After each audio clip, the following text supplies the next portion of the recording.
ये कहानी भानुमति और भुवन की है। वह बांस की टोकरी बनाया करते थे। उन्हें बेचकर किसी तरह वह अपना गुजारा कर रहे थे। उनके 2 बच्चे थे, राजू और रंजू। दोनों पास ही के स्कूल में पढ़ने के लिए जाते थे। गरीब होने की वजह से स्कूल के बच्चे उनका मजाक बनाया करते थे। आ गए जी, कुछ मिला खाने को? बच्चे भूख से रोते रोते सो गए। मुझसे इनकी ये हालत और नहीं देखी जाती। शाम को मंदिर से थोड़ा प्रसाद मिला था, वही खिला के सुलाया है आज। कैसे चलेगा इस तरह? पता नहीं ये दुख के दिन कब खत्म होंगे। अब तो प्रभु आपका ही सहारा है। प्लास्टिक आ जाने से बांस की टोकरी अब कोई नहीं लेता। आज भी खाली हाथ आया हूँ। क्या बात है भानुमति, सुबह सुबह यहाँ? एक तो रात भर तुम्हारे बच्चे रोते रहते हैं और सुबह तुम दरवाजा पीटने लगती हो। क्या इरादा है? क्यों शांति से नहीं रहने दे रहे हो? वो बच्चे कल से भूखे हैं, इसलिए रो रहे हैं। कुछ आता है तो दे दो ना बहन, घर में आते ही लौटा दूंगी। देखो भानुमति, तुम लोग किसी और के घर जाकर भीख मांगो। उसमें तुम्हारे बच्चे जब भीख मांगेंगे तो कुछ ना कुछ मिल ही जाएगा। इस तरह कितना दिन चलता रहेगा? 4 बासी रोटी है, ले जाओ, कुत्तों को आज नहीं दूंगी। भानुमति आंखों में आंसू और हाथ में रोटी लिए घर पहुंचती है। बच्चों को रोटी में नमक लगाकर खिलाकर उन्हें स्कूल भेज देती है। ए राजू, जूते नहीं है क्या? पापा से बोलकर बांस के जूते बनवा लिया कर, यूनिक रहेगा। अच्छा, इसके पापा आर्टिस्ट हैं क्या? तुझे नहीं पता? अरे गली गली में शोर है, राजू के पापा बंसोर है। राजू और रंजू कौन है? दोनों स्टेज पर आओ। तुम लोग 6 महीने से फीस नहीं भरे हो। मैले कुचैले ड्रेस क्यों पहन कर आए हो? और जूते कहाँ हैं? तुम्हें मालूम है ना कि चप्पल यहाँ अलाउ नहीं है? जी सर, हमें मालूम है कि चप्पल अलाउ नहीं है यहाँ, लेकिन हमारे पापा बहुत गरीब हैं। उनके पास पैसे नहीं है जूते खरीदने के लिए। और तुम्हारा रंजू, तुमने क्यों नहीं पहने जूते? ड्रेस में प्रेस भी नहीं किया हुआ है। तुम दोनों के पास प्रॉपर किताब भी नहीं है। जी सर, राजू मेरे भैया हैं, हम दोनों के पिताजी एक ही हैं। देखो बच्चों, ये एक प्रतिष्ठित स्कूल है। यहाँ के कुछ नियम और कायदे हैं जिसको फुलफिल करना हम सबकी जिम्मेदारी है। आज से तुम दोनों स्कूल नहीं आओगे। मैं अभी तुम्हें ट्रांसफर सर्टिफिकेट दे रहा हूँ।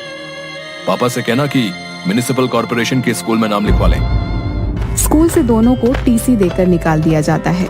राजू और रंजू दोनों रोते रोते घर पर आते हैं। शाम में जब भुवन आता है तो उसे पता चलता है कि उसके दोनों बच्चों को स्कूल से निकाल दिया गया है। अरे ऐसे कैसे कोई टीसी दे देगा? कल मैं तुम्हारे स्कूल चलूंगा।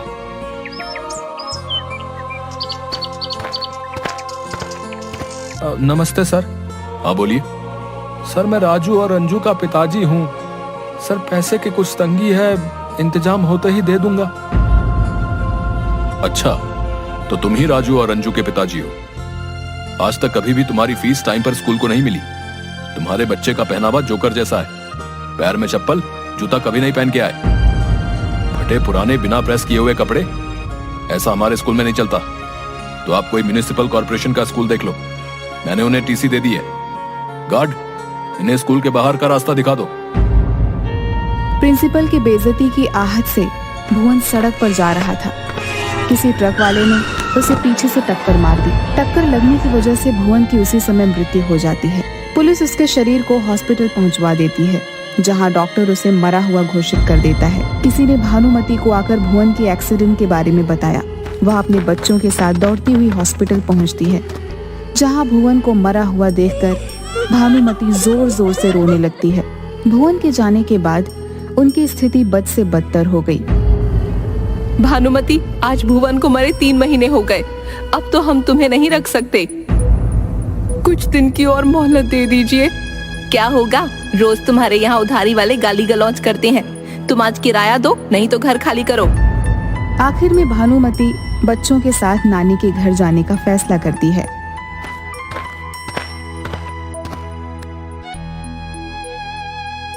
नानी का इतना बड़ा घर है, लगता है कभी हवेली रही होगी। क्या हमारे नाना जी इतना अमीर थे? हाँ बेटा, लेकिन तेरे नाना जी के पिताजी और तेरे नाना कुछ काम नहीं कर सके और बेच बेच कर जिंदगी चलाई। दोनों के जाने के बाद नानी यहाँ रहती थी, लेकिन उनकी मृत्यु के बाद तो अब ये सिर्फ खंडहर हवेली ही हमारे पास है। दिवाली आ रही है, इस बार हम नाना जी की इस हवेली को साफ सफाई कर दीप जलाएंगे। ठीक है बेटा, इतनी बड़ी हवेली को साफ करने में 1 सप्ताह से कम समय नहीं लगेगा। ठीक है माँ, मैं आज से ही काम शुरू कर देता हूँ। राजू को साफ करते करते तीसरे दिन हवेली में एक कमरा मिलता है जिसमें ताला लगा हुआ था। राजू आकर अपनी माँ से पूछता है, माँ, वो बंद कमरा जो पीछे है, उसकी चाबी कहाँ है?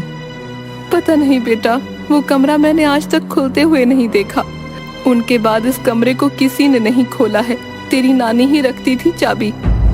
राजू और रंजू दोनों मिलकर उस कमरे के ऊपर के जालों को साफ कर रहे थे। तभी नानी रंजू को ऊपर से फिसलवा देती है। रंजू दरवाजे के चौखट में लगे हिरन का सींग पकड़ते हुए नीचे गिर गई। तभी दरवाजा गड़गड़ाहट के साथ खुलने लगा। रंजू, तुम ठीक तो हो ना? हाँ भैया, मैं बिल्कुल ठीक हूँ। अरे, ये दरवाजा तो अपने आप खुल रहा है। अरे हाँ, सही कहा तूने। आओ चलकर अंदर देखते हैं। रंजू, तुम दौड़कर टॉर्च ले आओ, अंदर बहुत अंधेरा है। ठीक है भैया, मैं अभी लाई।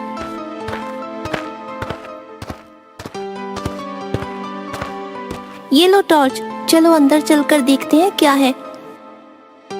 भैया, बहुत अंधेरा है, मुझे तो डर लग रहा है, कोई भूत प्रेत ना हो।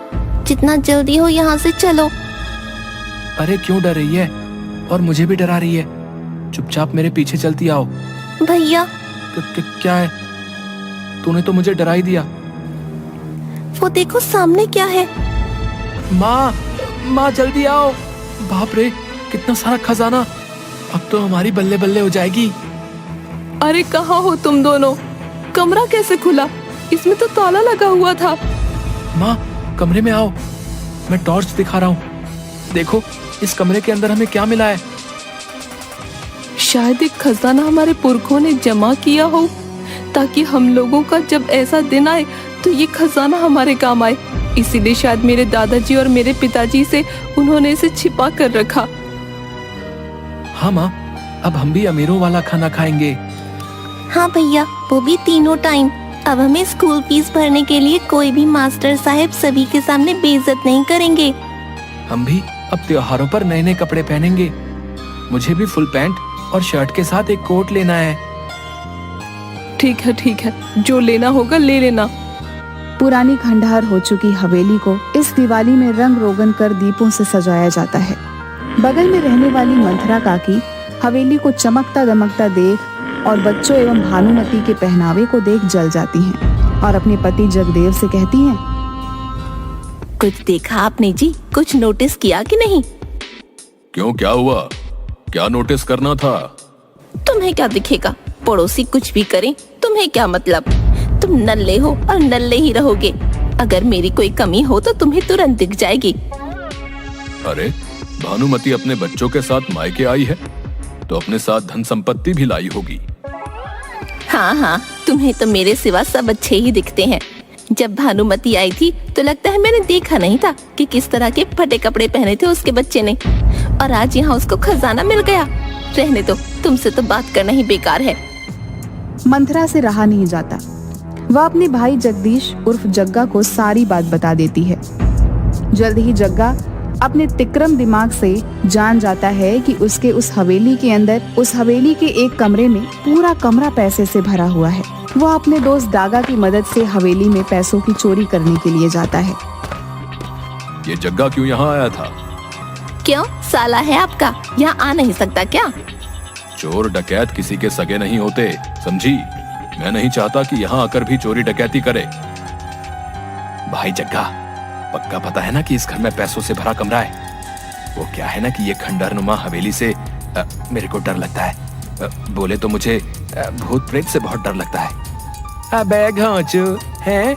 तू चोरी करता है लेकिन तुझे पुलिस से डर नहीं लगता, और जो दिखता नहीं उस भूत प्रेत से डर लगता है। देख जग्गा भाई, एक तो रात, ऊपर से खंडहर हवेली, डर तो दिल में बनता ही है ना मेरे भाई। एक काम कर, प्लान चेंज कर, कल दिन में आकर अपन चोरी करेगा। अबे घोंचू, हैं? दिन में सभी जागे होंगे, तू चोरी का प्लान बना रहा है या पिटवाने का? ठीक है भाई, अब ऐसा कर, तू आगे चल, मैं तेरे पीछे पीछे चलूंगा। मेरे को अभी भी डर लग रहा है। सुना है इस खंडहर हवेली में रात में भानुमति की माँ भूतनी बन के घूमती है। हाँ। दोनों धीरे धीरे आगे की ओर बढ़ रहे थे। तभी डागा का शर्ट पीछे से एक कील में फंस जाता है। डागा को लगता है कि उसे भूतनी ने पकड़ लिया है। जग्गा, मेरे पीछे देख, पीछे पीछे कोई है जिसने हमें पकड़ लिया है। अबे डागा, तेरे पीछे कोई नहीं है। तू अपने मन से भूतनी का भ्रम निकाल दे और चुपचाप मेरे साथ चल। जलाल तू, आई बला को टाल तू। बाप रे, पकड़ लिया भाई, पकड़ लिया, बचाओ बचाओ। डागा जोर लगाकर भागता है। उसकी शर्ट कील में लगने की वजह से फट जाती है। अबे क्या हुआ? चिल्लाया जा रहा है। हम चोरी करने आए हैं, चौकीदारी नहीं कि जागते रहो चिल्लाना शुरू कर दिया। मरवाएगा क्या है? एक बार बोल दिया कि पीछे कोई नहीं है, फिर भी तुम डरे जा रहे हो। भाई भूत है भाई, कोई आदमी नहीं जो तुझे दिखाई देगा। ये देख, मेरी शर्ट पीछे से फट गई है। अरे ये तो जग्गा और डागा की आवाजें हैं। रुको, मैं अभी पुलिस को फोन लगाता हूँ। नानी का भूत डागा को डराना शुरू कर देती है। भाई उधर देखो, ठक ठक की आवाज करते करते कोई आ रहा है। जान बची तो लाखों पाए। भाई वो खजाना तू ही संभाल, मैं तो चला। कौन है वहाँ पर? चोर पकड़ो। भानुमति की जोर जोर से चिल्लाहट की आवाज सुन जग्गा और डागा दोनों सर पांव लेकर भागने लगते हैं। लेकिन जगदेव द्वारा बुलाए गए पुलिस उन्हें पकड़ लेती है। अदालत हवेली में मिली संपत्ति को पुश्तैनी करार देती है। अब राजू और रंजू पढ़ने के लिए शहर से हटकर राज्य के सबसे बड़े स्कूल में पढ़ते हैं।